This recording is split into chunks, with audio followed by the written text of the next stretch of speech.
नमस्कार दोस्तों, आज हम पहुँचे हैं बदायूं जिले के नगर पालिका सहसवन में, जहाँ कि हमारे सामने बैठे हुए हैं हमारे साथ में सपा नगर अध्यक्ष शोएब नकवी आगा, जो कि सपा से संभावित प्रत्याशी भी थे और सपा से संभावित प्रत्याशी भी थे और सपा का एक पर्चा भी नामांकन के लिए जो खरीदा गया था वो भी खरीद लिया था।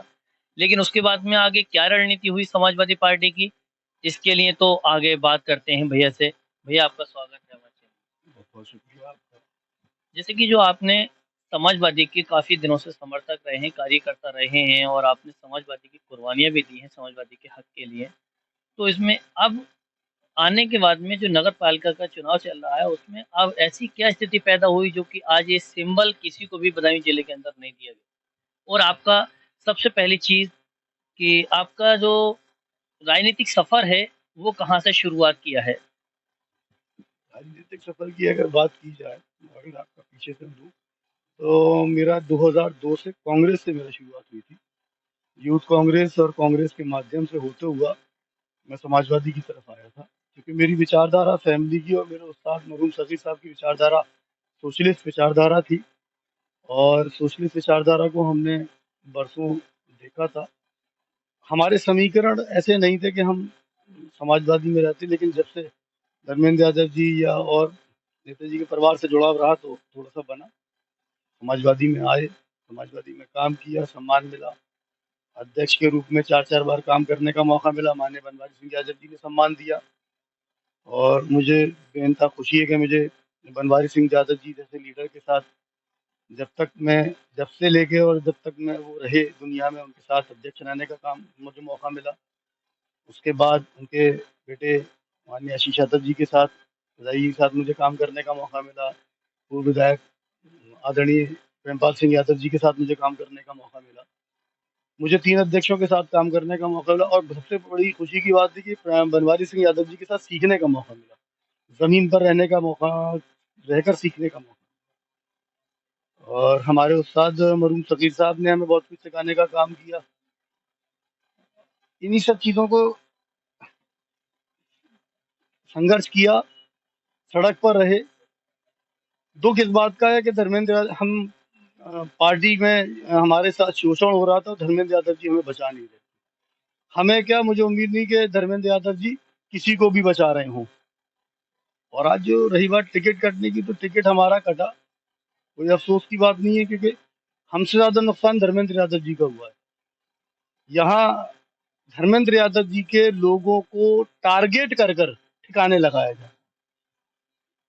हमारी राजनीतिक हत्या नहीं हुई है, ये फ्यूचर में, मुस्तकबिल में धर्मेंद्र यादव जी के लोगों को की टारगेट किलिंग हुई है। टारगेट किलिंग कह सकते हैं इसको, कि टारगेट किलिंग, क्योंकि सोची समझी ये षड्यंत्र के तहत, रणनीति के तहत ये धर्मेंद्र यादव जी के साथ। तो ये षड्यंत्र जो रचा है धर्मेंद्र यादव जी के साथ में, तो इस षड्यंत्र से धर्मेंद्र यादव जी के लिए क्या नुकसान होगा और किन लोगों ने षड्यंत्र रचा? ये धर्मेंद्र यादव जी बखूबी जानते हैं किन लोगों ने षड्यंत्र रचा, मुझसे आपसे कहीं ज्यादा बेहतर जानते हैं। और अगर ये षड्यंत्र इस बार नहीं, पिछली बार भी रचा गया था। मेरी अभी एमपी साहब से जब बात हुई इस संबंध में, तो मैंने एमपी साहब से कहा, एमपी साहब ने कहा है चुनाव आपके चुनाव से हमेशा पहले आएंगे। उन्होंने एक्सेप्ट किया, बोले नहीं, बात तुम सही कर। मैंने कहा अगर आपने फैसला स्ट्रिक्टली नहीं लिया तो नुकसान आपको होगा। जैसे पिछली बार आदमी 4 साल वेट नहीं करता है, 4 महीने के बाद आपका चुनाव है। ये गुस्सा वहां निकलेगा, ये गुस्सा हमारा नहीं है, ये गुस्सा सबका है।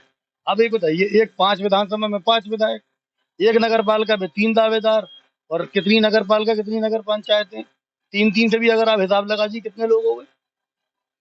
और मसला इस बात का नहीं है कि टिकट नहीं मिला, मसला आदमी के मान सम्मान का नुकसान होता है, मसला आदमी के मुस्तकबिल का नुकसान होता है, उसके पैसे का नुकसान होता है। अगर आपको टिकट नहीं देना तो फिर आपने आवेदन क्यों कराए? आपने आदमी के अंदर इतना क्यों भर दिया कि भाई तू कर, पर्चा कर? आदमी ने अपने मान सम्मान के लिए खर्चा करा। नुकसान बहुत कुछ हुआ है ना आदमी का, मुस्तकबिल का नुकसान हुआ। आदमी जब आवेदन ही नहीं करता, तो दौड़ भी नहीं आता, तो क्या जरूरत थी?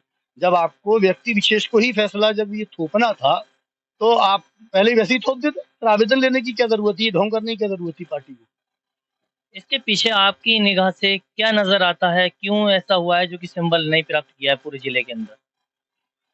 मैं फिर कहूंगा, जिले के अंदर सिंबल न देना एमपी साहब के लोगों की टारगेट किलिंग करना, ये चंद लोगों का है। वही लोग जो पिछली बार जिन्होंने एमपी साहब को हाउस जाने से रोका, पिछली बार जिन्होंने एमपी साहब की मर्जी के खिलाफ सिंबल बेचने का काम किया, जो इस बार भी सिंबल बेचने का काम कर रहे थे।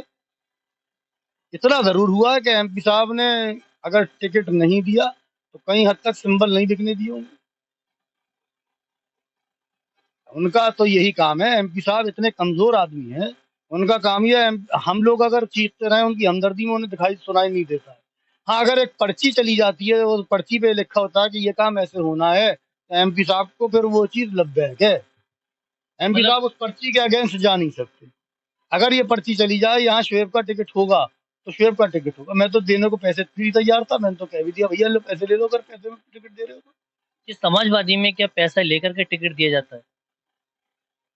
भैया पिछली बार तो सुनने में यही आया था। कितना जाता है? मुझसे बेहतर एमपी साहब जानते। और पिछली बार तो बड़ा गजब हुआ। वासिद भाई आवेदक थे, वासिद भाई टिकट मांग रहे थे, टिकट दे दिया राशिद भाई को। ठीक। राशिद भाई को टिकट दे दिया। हम सब लोग चुनाव, हम में आवेदक था 2017 में। मेरे ऊपर जब मैं और वासिद भाई दो ही आवेदक थे, थोड़ा सा पीछे लूंगा। आवेदक होने के नाते हमारे ऊपर ब्लेम लगा कि शुभ नकवी पैसा नहीं है। हमने कहा अच्छा। हमारी एक पैतृक संपत्ति थी, हमने वो संपत्ति 45 लाख की थी उस जमाने में 2017 में, क्योंकि हाईवे बना नहीं था दिल्ली वाला। हमने वो आनंद फानन में 1 महीने 15 दिन के अंदर कोई चीज अगर बेच रहे होते हो तो हमने वो चीज आनंद फानन में 18 लाख का उसका सौदा करा। हमारे 18 लाख की सौदा होने के बाद वो पैसा इधर उधर से हमने और बिगाड़ा बिगूड़ा, रुपए की व्यवस्था करके रखी। माननीय मंत्री ओमकार सिंह यादव जी बीमार थे, दिल्ली में थे, संपर्क नहीं हो पा रहा था। लेकिन रात में फरमान आया, वासिद भाई छोड़ के टिकट हो गया राशिद भाई का। हमने नो इफ नो बट करते हुए, बिना किसी लाग लपट के, बिना कुछ लिए दिए अपनी जमीन बेची, अपना तन मन धन से। धर्मेंद्र यादव जी और ब्रजेश भाई साहब के कहने पर, मंत्री जी के कहने पर, फोन पर राशिद आए, 3 चक्कर राशिद भाई ने काटे। फोन पर कहने पर हमने कहा, वही राशिद भाई ने ये कहा कि हमारा ये आखिरी परिवार का चुनाव है, शोएब भाई अगली बार पूरा परिवार मिलकर आपको चुनाव लड़ाएगा, तन मन धन से हम आपके साथ होंगे, इस बार हमारी इज्जत का सवाल है, हमारे साथ दे दो। हमने इस जुबान पर और एमपी साहब के क्या नाम है आश्वासन पर और भविष्य की को देखते हुए कि अगली बार हमें मौका मिलेगा, हमने सब कुर्बानी दे दी। एक फूटी कौड़ी नहीं ली। जिस आदमी का आज वो जमीन 1 करोड़ की है, 99 लाख की जमीन है आज वो। 4 नंबर से जब आप बढ़ोगे तो आपको खुद पता होगा 4 नंबर पे रेट क्या है। 99 लाख की जमीन जो आज मौजूदा में 2023 में 22 में है, वो उस जमाने में 45 की थी, हमने 18 की बेची। हमने क्या नुकसान उठाया समाजवादी पार्टी के लिए? अरे आदमी पार्टी के अंदर रहता है, मैं 18 साल से काम कर रहा हूँ, इतना लंबा मेरा एक्सपीरियंस हो गया, दरी से लेके सब काम मैंने कर लिया। जब पहला होर्डिंग ओमकार सिंह यादव जी का मैंने लगाया था, जब चुनाव हारे थे 107 वोटों से डीपी यादव जी। होर्डिंग सैसवान में कोई लगाना नहीं जानता था, फोटो वाला रंगीन जिसे कहते हैं, बैनर चला करते थे। मुझसे ज्यादा और भी हैं, लेकिन जो और हैं उन्हें मिला ना। अब मेरा सवाल ये था कि मैं देहात का तो हूं नहीं जो बीडीसी बन जाऊं, मैं देहात का नहीं जो जिला पंचायत बन जाऊं। अध्यक्ष रहने के नाते 4 4 बार का अध्यक्ष में रह लिया, कांग्रेस में भी रह लिया, यानी 22 साल से मैं अध्यक्ष के पदों पर रह रहा हूँ। अब मेरी हैसियत निंबरी लड़ने की तो नहीं है। ले दे के एक चेयरमैन ही बचती है, वो भी सामान्य में, जबकि मैं खुद पिछड़े वर्ग की लड़ाई लड़ रहा हूँ। आपत्तियां मैंने डाली, सब कुछ डाली। मैं तो अगर पिछड़े वर्ग की हो जाती तो भी मैं आवेदन नहीं करता। मैंने हाफिज इरफान से कहा तुम चुनाव लड़ो, हाफिज इरफान से मेरा तय था कि आप चुनाव लड़ो। मैं तो हाफिज इरफान को मालूम है, आज भी तारीख थी, आज जजमेंट क्या आया अभी मुझे नहीं मालूम। आज सहसमान से मुताल्लिक हाई कोर्ट में रेड है हमारी, प्यारे भाई के नेतृत्व में। रेड का आज आएगा, क्योंकि 17 को तारीख पड़ गई थी, फिर 19, फिर 21, फिर आज तारीख थी। अब ये और 18वां नंबर था हमारा, सुन लिया गया था। जजमेंट फाइनल सबका एक साथ आएगा, 87 रेड है। अगर ओबीसी सीट हो जाती तो मुझे क्या मिलने वाला था? मैं बदलाव के लिए चुनाव लड़ रहा था। मैं चाह रहा था कि जब आपने 2 बार वासिद भाई को मौका दे दिया, उनके परिवार को 2 बार आपने नुरुद्दीन भाई के परिवार को मौका दे दिया सिंबल और समर्थन के रूप में, तो पुराना कार्यकर्ता होने के नाते मेरा परिवार आपके साथ, मेरे दादा पादा आपके साथ पुराने काम कर रहे हैं, एक बार आप हमें भी मौका दे देते। देते नहीं देते? अगर चुनाव वासिद हार रहे थे तो चुनाव में भी हार जाता, लेकिन आप चेहरा तो बदलते, कम से कम मैसेज तो जाता बरेली मंडल में कि कार्यकर्ता को टिकट दे दिया आपने। लड़ाई हमारी इस बात की थी, हमारी लड़ाई इनके लिए नहीं थी, हमारी लड़ाई एक व्यक्ति विशेष की नहीं, हमारी लड़ाई थी वो उसने समाजवादी की, जो समाजवादी नेताजी ने बनाई थी। हम तो जब समाजवादी में आए थे तो नेताजी अध्यक्ष थे ना। 2017 में राष्ट्रीय अध्यक्ष अखिलेश यादव हुए, तो हमने तो नेताजी के भी मिशन को आगे बढ़ाया, अखिलेश यादव जी के मिशन को, नौजवानों के मिशन को भी आगे बढ़ा रहे हैं। हमें पीड़ा इस बात की थी कि जो इंसान दुनिया से रुखसत हो गया, आप उसके झंडे को बेच रहे हैं, आप उसके झंडे का अपमान कर रहे हैं। हमने यहाँ तक कहा कि आप बैठ के इस मसले का निस्तारण हल कर लीजिए। जब बैठ के मसले का हल करने का नंबर आया तो बोले ठीक है, तुम और वासिद बैठ जाओ, क्योंकि हमारे आवेदन 3 थे, नूरुद्दीन भाई का, मेरा और वासिद भाई का। जी अभी अभी इसी चुनाव में। ये किसने कहा था कि आप दोनों लोग बैठ जाओ? नहीं, हम ये माननीय विधायक जी से जब बात हुई कि विधायक जी निस्तारण इसका हल निकालिए, तो उन्होंने कहा हल एक सूरत में निकल सकता है, इस्लाम नगर के लोग तो बैठने को तैयार है, आप बैठने को तैयार कब हो? मैंने कहा मैं भी बैठने को तैयार हूँ, रमजान की बात है, और रमजान में रोजे में तो आदमी कोई गलत फैसला भी नहीं लेगा। मैंने कहा बैठने को तैयार हूँ, तो बोले ठीक है बैठ जाओ, मैं वासिद को बुला ले रहा हूँ। मैंने कहा वासिद भाई के साथ बैठने को तैयार नहीं। जो इंसान 4 चुनाव लड़कर तीसरे और चौथे पे रहा, उसके साथ कौन बैठेगा भाई, आप बताओ।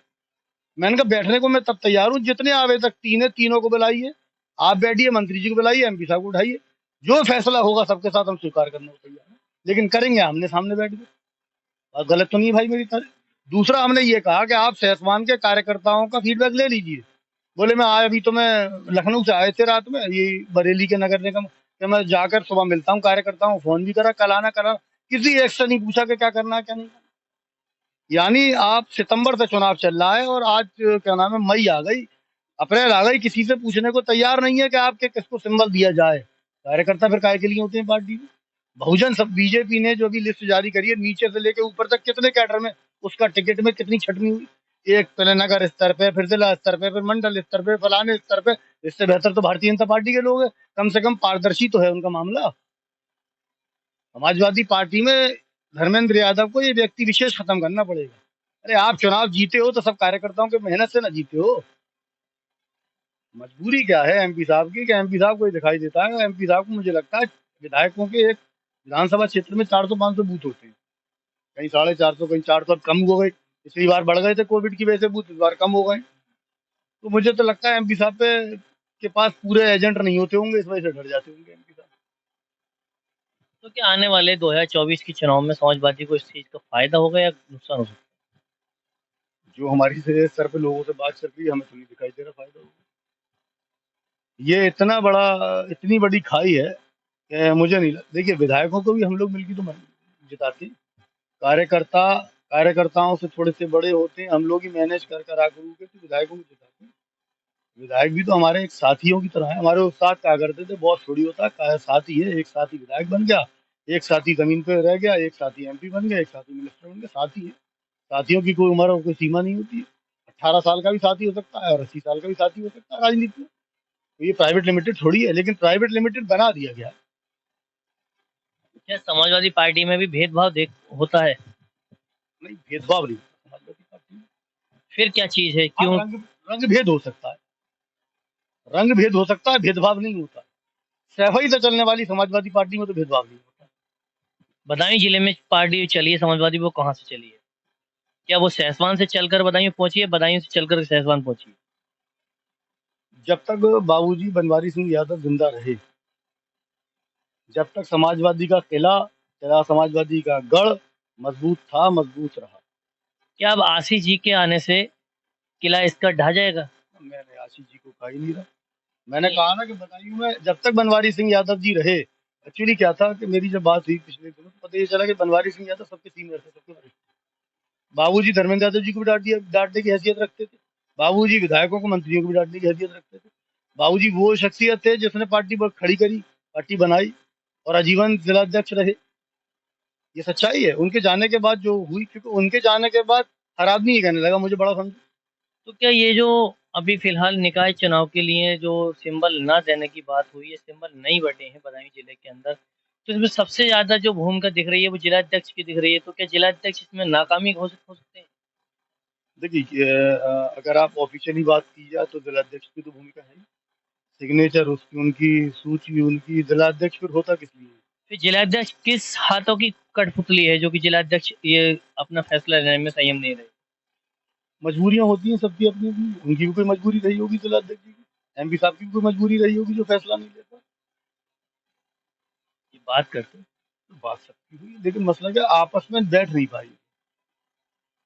कोई कहीं रहा, कोई कहीं रहा। एक जिसे कहते हैं ना, गोल बेस कॉन्फ्रेंस नहीं हो पाई। एक मेज पर आगे बैठते, एक रूम में जब ये बैठते, तब जाके फैसला होता कि कौन क्या है, तब सारी समस्या का समाधान होता। भारतीय जनता पार्टी में या किसी और दल में, भाई बहुजन समाज पार्टी में व्यक्ति विशेष का फैसला होता है, लेकिन भारतीय जनता पार्टी का हमें सही लगा कि कम से कम कार्यकर्ता के रूप में नीचे से ऊपर तक क्रॉस तो हो रहा है। 8 नाम लिए, फिर 5 गए, फिर 3 गए, फिर 2 गए, तो यहाँ तो सब व्यक्ति विशेष है। क्या उम्मीद लगती है कि आप आपके बयानों के हिसाब से आप भाजपा में जाएंगे? मैं भाजपा में जाने का तो मेरा सवाल ही पता नहीं होता। फिर समाजवादी से नाराजगी कब तक रहेगी? नाराजगी और समाजवादी में रहना, ये दोनों अलग अलग विषय हैं। फिलहाल तो मैं अभी चुनाव की तैयारी में हूँ, चुनाव लड़ रहा हूँ। मुझे वो चीज़ जनता के सामने पेश करती है। सहसवान की खासतौर से नौजवान साथी मुझे सब जानते हैं कि मैं कितना मेहनती आदमी हूँ।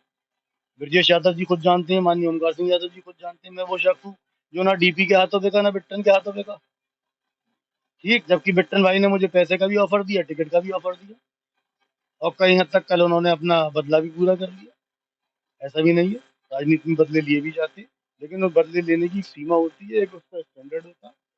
बदले किन लोगों ने लिए? देखिए वो अलग फैक्टर है, हम बात दूसरे पे, तो वो राजनीति में चलता रहता है, सिस्टमेटिक सारा है, कौन कब अपने मौके का फायदा उठा ले।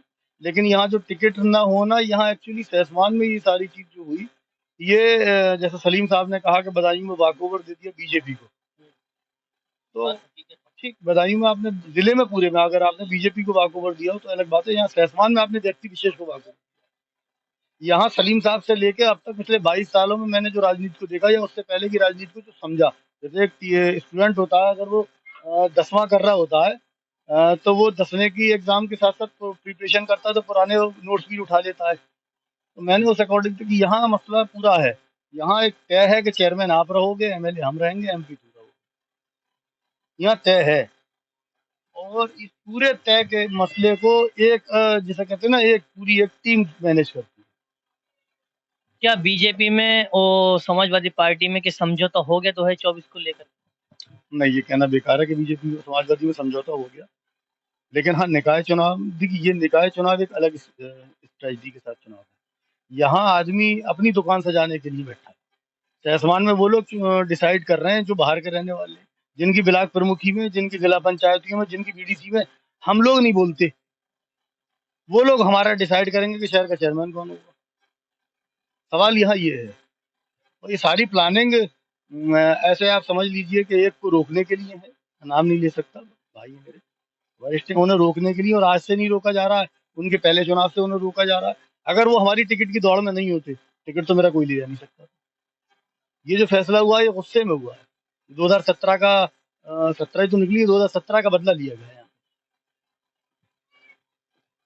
तो आने वाले टाइम में अब क्या रहेगा, आपकी रणनीति क्या रहेगी? क्या समाजवादी से आप समाजवादी परिवार में रहेंगे या समाजवादी परिवार से किनारा करेंगे? अब देखना ये है कि समाजवादी परिवार रहता है कि नहीं रहता, समाजवादी रहती है कि नहीं रहती है। क्या हो सकता है इस निकाय चुनाव के बाद में समाजवादी गायब हो सकती है? गायब समाजवादी नहीं होगी, लेकिन हाँ, एमपी साहब के आदमी जरूर गायब हो जाएंगे। एमपी क्यों? साहब, यार टारगेट किलिंग हो रही है, छाट छाट के मारे जा रहे हैं, गिराए जा रहे हैं।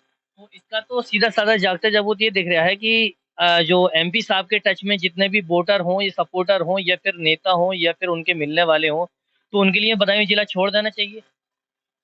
उनकी राजनीति छोड़ देना चाहिए, मौका छोड़ के राजनीति छोड़ दें, क्योंकि ये देखिए, ये चुनाव सेमीफाइनल था लोकसभा का। लोकसभा का।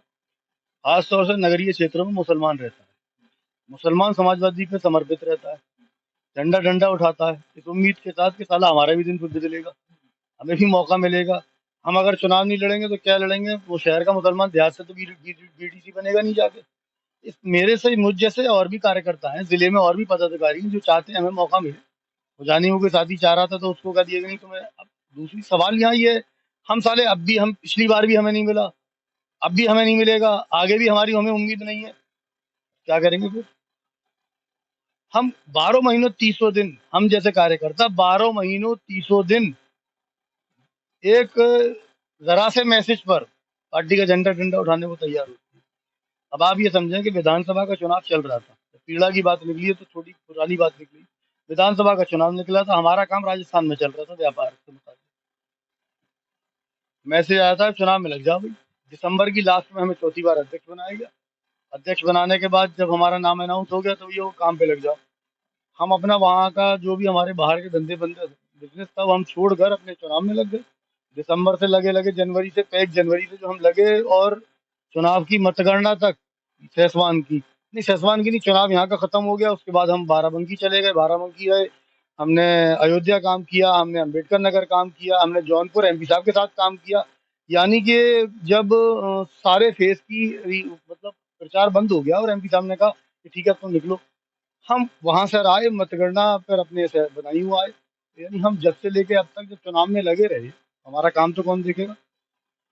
हमारे काम में जब लॉस हुआ तो हमसे तो किसी मंत्री ने, किसी एमपी ने, किसी विधायक ने नहीं पूछा तुम्हारे काम में कितना नुकसान हुआ। ये नुकसान भी तो हम पार्टी के लिए उठाते हैं। परिवार में अगर कोई हमारी हारी बीमारी, वो भी तो हम लोग कार्यकर्ता छोड़ के जाते हैं, मिशन में जुड़ जाते हैं। तो क्या समाजवादी पार्टी कार्यकर्ताओं के सुख दुख में साथ नहीं रहती है? या समाजवादी पार्टी के जो नेता हैं शीर्षक जिले पे जो बैठे हुए हैं, चाहे वो जिलाध्यक्ष महोदय को मान लो, चाहे आप सांसद जी को मान लो, या और भी जो नेता बैठे हुए हैं जो समाजवादी पार्टी के शुभ चिंतक कह लो, तो वो अपने जो कार्यकर्ता हैं, छोटे कार्यकर्ता, आप जैसे नगर अध्यक्ष के कार्यकर्ता, तो क्या उन लोगों के लिए सपोर्ट नहीं करते हैं या उनके फैमिली के लिए? ये ऐसा कुछ भी नहीं है। फैमिली सपोर्ट होने के लिए तो खैर क्या कोई किसी के लिए कर पाएगा। यहाँ लड़ाई मैं की है। आप अगर दो नाव पे सवार होना चाहोगे, अगर आप सोचो कि मैं एमपी के घर भी हाजिरी लगा लूँ तो विधायक जी मुझसे खुश हो जाएंगे, तो ऐसा नहीं है। विधायक जी घर हाजिरी लगाओगे तो एमपी खुश हो जाएंगे। एक जगह बैठे रहो, कौन आदमी ऐसा होगा कि यार हमारे प्रोटोकॉल में तो दोनों आते हैं, विधायक जी का भी उतने प्रोटोकॉल करना है, सांसद जी का भी उतने प्रोटोकॉल करना है, हमें तो दोनों का प्रोटोकॉल पूरा करना है। जिलाध्यक्ष जी आ जाएंगे, उनका भी वही प्रोटोकॉल है, हमारे लिए तो दोनों बराबर। लेकिन यहाँ इतनी महक ही चल रही है कि विधायक मानने को तैयार नहीं है। बोलती कि अच्छा तू एमपी की हाजिरी लगाई है, तुझे ही देखना है। तो साले वो एमपी साहब का तो खैर ऐसा नहीं है, लेकिन है कुछ जगहों पे अलग अलग परिस्थितियां हैं। और समाजवादी में नहीं, ये तो सभी जगह का है। एक दूसरे से वो करना, मुझे नहीं लगता कि समाजवादी में ऐसा है, लेकिन सभी का है अमूमन। आगे की रणनीति क्या रहेगी अब? चुनाव लड़ रहा हूँ, निकाय चुनाव लड़ रहा हूँ। और जैसा मुझे पता चला कि तकलीफ इस बात की है कि अगर आपने सिंबल किसी को नहीं दिया था तो आप किसी का समर्थन भी नहीं करते, आप किसी के नॉमिनेशन में भी शामिल नहीं होते। आपने एक कंधे पे हाथ रख दिया, दो कंधे छोड़ दिए। आप तो सबकी मेहनत से ना आए थे, आपको अगर वोट मिले तो सभी के ना मिले। तो आपके चुनाव में तो सभी बराबर की मेहनत करते हैं, कोई ज्यादा करता है, कोई पैसे वाला तो चंदा दे देता है, कोई नहीं है हाथ पैरों से मेहनत कर रहा है। हम जैसे लोग तो हाथ पैरों से ज्यादा मेहनत करते हैं। दूसरा चुनाव है, जिन्होंने कल भाई ने मेरे समाजवादी के नाम से नॉमिनेशन कराया था, आज उनका निरस्त हो गया, वो निर्दलीय रह गए। कराया था कल नॉमिनेशन, भैया ने कंधे पे हाथ रख दिया था, नाम हो गया। अभी मैं तहसील में हम लोगों को बुलाया गया था तो पता ये चला कि वो निर्दलीय है, उसकी सूची उपलब्ध है, तो निर्दलीय रह गए। लेकिन क्या हुआ, हम जैसे को तो तकलीफ पहुंचा दी आपने। समय आने दीजिए, इसका जवाब दिया जाएगा बहुत बढ़िया तरीके से। अभी तो हम लोग चुनाव की तैयारियों में अपने अपना चुनाव देख रहे हैं।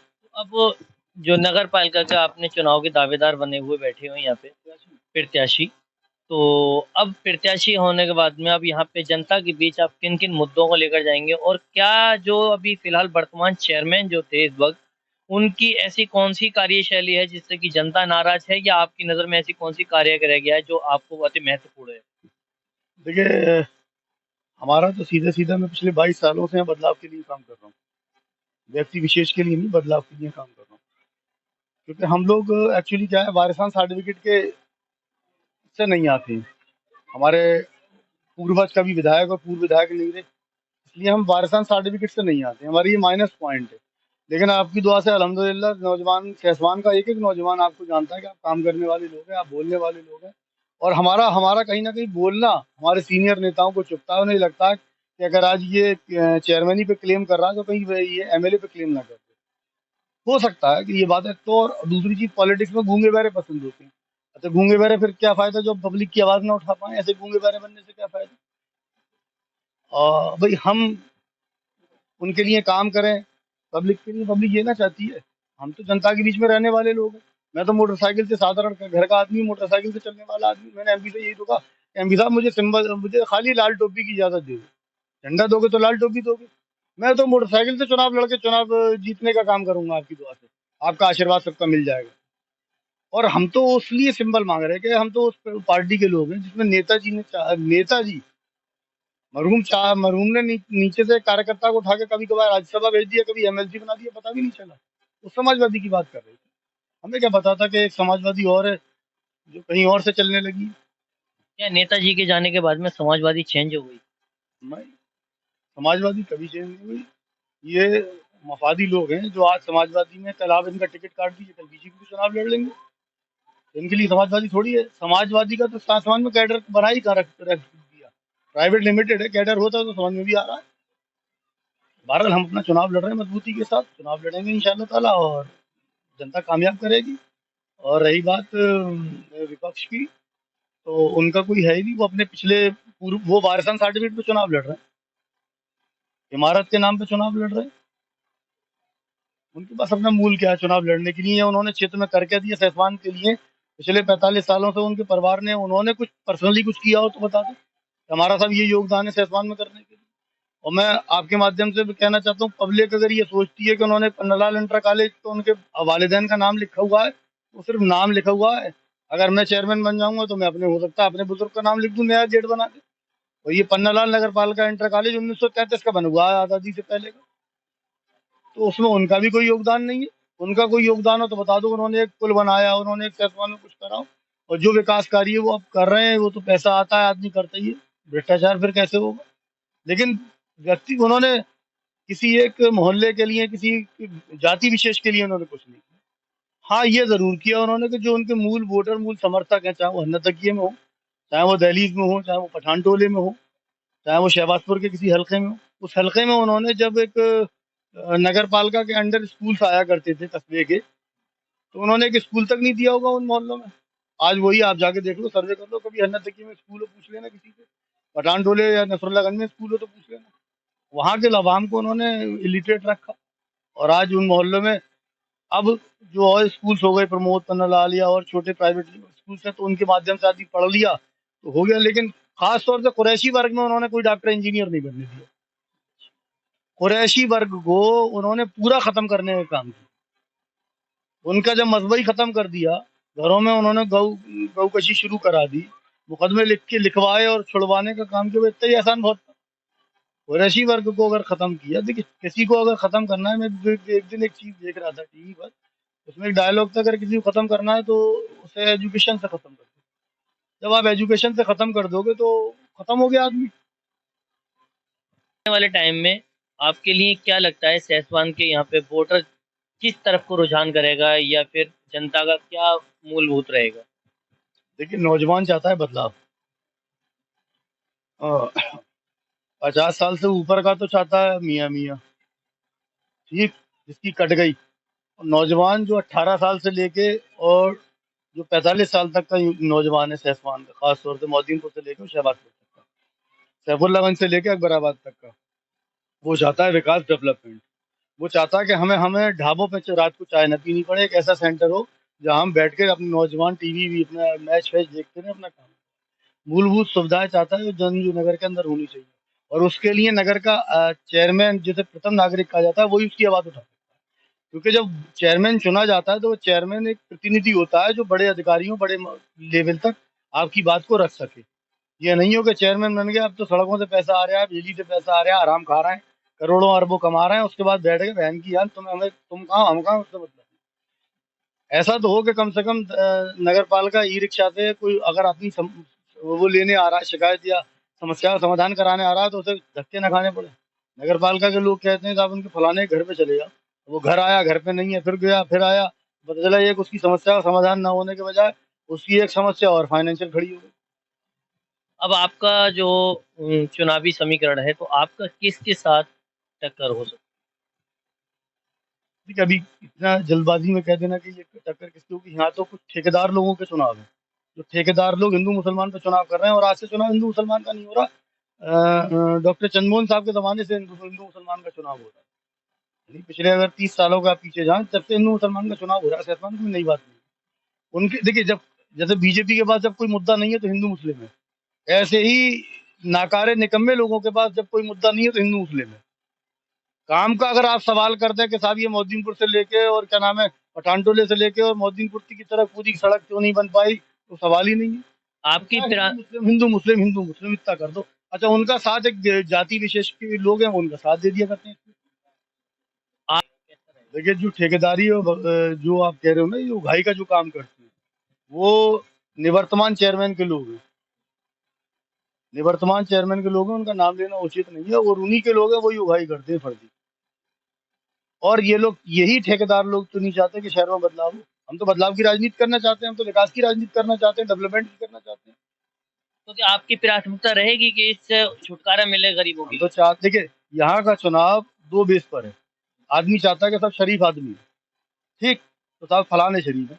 शरीफ हम भी हैं, इत्तेफाक से सैयद भी हैं, काजी मोहल्ले के भी हैं, शरीफ भी हैं, खानदानी भी हैं, और ना चिंदले हैं, अल्हम्दुलिल्लाह, काम करने वाले, बोलने वाले, जनता के बीच में रहने वाले। तो अगर यही प्राथमिकता चुनाव को पे ले जाने की है, तो हमें भी आदमी मौका दे सकता है, नौजवान मौका दे सकता है। आपके माध्यम से कह रहे हैं, हमें मौका दो। अगर वो मुसलमान होने के नाते हिंदू को हराएंगे, तो हम भी हरा सकते हैं। अरे, मुसलमान के वोट से ही तो हिंदू को हराया जाएगा। हमारा साथ दे दो, हम हिंदू को हरा देंगे, बड़े बुरे वोटों से हराएंगे। लेकिन उनमें क्या ऐसी है, हम आपके माध्यम से पूछना चाहते हैं, वो उनका ये तो पूछ लो कि आपने 30 सालों में आपने सेहतमान के लिए किया क्या है। ये काम पूछ लो, आप क्या करोगे। और रही बात हिंदू को हराने की, तो बाखुदा मैं हिंदू को हरा दूंगा, अगर सब मिलकर मेरे साथ दे दें। और कैटेगरी ये है कि जो कैंडिडेट प्रत्याशी लड़ रहे हैं, अगर आपको बदलाव लाना, तो जाहिर में एक ऐसी शख्सियत उन सब में कह सकता हूँ कि जो शरीफ आदमी है, सैयद भी है। भाई, एक परिवार का जाति विशेष ही तो होना लाजिम है कि वो काजी मोहल्ले का सैयद है। मैं भी काजी मोहल्ले का सैयद हूँ, मैं भी जनता के बीच में रह रहा हूँ, नौजवान भी हूँ, बोलने वाला भी हूँ, आपके सामने भी बोल रहा हूँ, और जनता की उठाने वाला भी हूँ। ऐसा नहीं हूँ कि जनता ने मुसलमान होने के नाते वोट तो दे दिया, चेयरमैन बना दिया, और पिछले पूरे 5 सालों में मस्जिदों से माइक उतरते रहे और खामोश बैठे रहे। कुरैशी कब घबराया, जब उसकी गोश्त में प्रॉब्लम आई। मस्जिद की माइक पे किसी ने नहीं बोला कि साहब चेयरमैन साहब माइक उतर रहे हैं। तो ये हुआ सरकार का नियम है। और आप अगर नियम इतना खाली हिंदू मुसलमान का ही बना लोगे, तो शहर में कभी विकास नहीं हो पाएगा। अब ये बताइए, मैं आपके माध्यम से एक सवाल करता हूँ। योगी जी की सरकार है, पहले समाजवाद यहाँ के लोगों ने मुसलमान होने के नाते एक